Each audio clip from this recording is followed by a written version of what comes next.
ጤና ይስጥልኝ የተከበራችሁ የቻናላችን ተከታታዮች፣ ዛሬ በሀገራችን ደቡብ ኢትዮጵያ ክልል በጋሞ ዞን እና በአርባ ምንጭ አካባቢ የተከሰተውን እጅግ አሳዛኝ የተፈጥሯዊ አደጋ መረጃ ይዘንላችሁ ቀርበናል። ባለፉት ጥቂት ቀናት በጣለው ከባድ ዝናብ ምክንያት በተከሰተው የመሬት መንሸራተትና የጎርፍ አደጋ የበርካታ ወገኖቻችን ሕይወት አልፏል። ይህ አደጋ በአሁኑ ሰዓት መላውን ሀገር በሀዘን ውስጥ የከተተ ሲሆን ዝርዝር መረጃውን አሁን እናቀርባለን። እንደ አውሮፓውያን አቆጣጠር ከመጋቢት 9 እስከ መጋቢት 13 ቀን 2026 ዓ.ም በጣለው ከባድ ዝናብ የጋሞ ዞን ወረዳዎችን በከፍተኛ ሁኔታ አጥቅቷል። በተለይም በጋጮ ባባ፣ በከምባ እና በቦንኪ ወረዳዎች የመሬት መንሸራተት አደጋው ከፍተኛ ጉዳት አድርሷል። እስካሁን ባለው መረጃ መሰረት የሟቾች ቁጥር ከ100 በላይ መድረሱ ይነገራል። በይፋ የተገኙ አስክሬኖች ከ80 በላይ ቢሆኑም አሁንም ከ60 እስከ 100 የሚደርሱ ሰዎች የት እንደደረሱ አልታወቀም።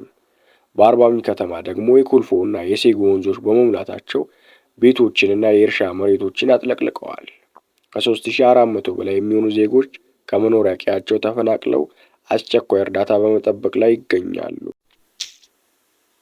ይህንን ተከትሎ የኢትዮጵያ መንግስት ከነገ ቅዳሜ መጋቢት 14 ቀን ጀምሮ ለ3 ተከታታይ ቀናት የሚቆይ ብሔራዊ የሀዘን መግለጫ አውጥቷል። በሁሉም የሀገሪቱ ክፍሎችና በውጭ የሚገኙ ኤምባሲዎች ሰንደቅ ዓላማ ዝቅ ብሎ እንዲውለበለብ ተወስኗል። በአሁኑ ሰዓት በአካባቢው የሚገኙ የነፍስ አድን ሰራተኞችና በጎ ፈቃደኞች በጭቃ የተሸፈኑ ወገኖቻችንን ለማውጣት ከፍተኛ ጥረት እያደረጉ ይገኛሉ። ይሁን እንጂ መንገዶች በመዘጋታቸው እና ድልድዮች በመፈራረሳቸው የእርዳታ ስራው እጅግ ፈታኝ ሆነዋል። የክልሉ መንግስትም አሁንም ዝናቡ ሊቀጥል ስለሚችል ተጨማሪ አደጋ እንዳይከሰት ጥንቃቄ እንዲደረግ አሳስቧል።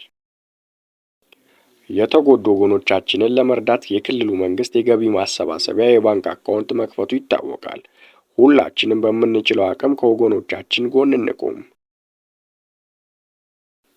ስለተከታተላችሁ እናመሰግናለን። ወቅታዊ መረጃዎች እንዲደርሳችሁ ቻናላችንን ሳብስክራይብ ማድረጋችሁ እንዳትረሱ። ለሞቱት ወገኖቻችን መጽናናትን እንመኛለን።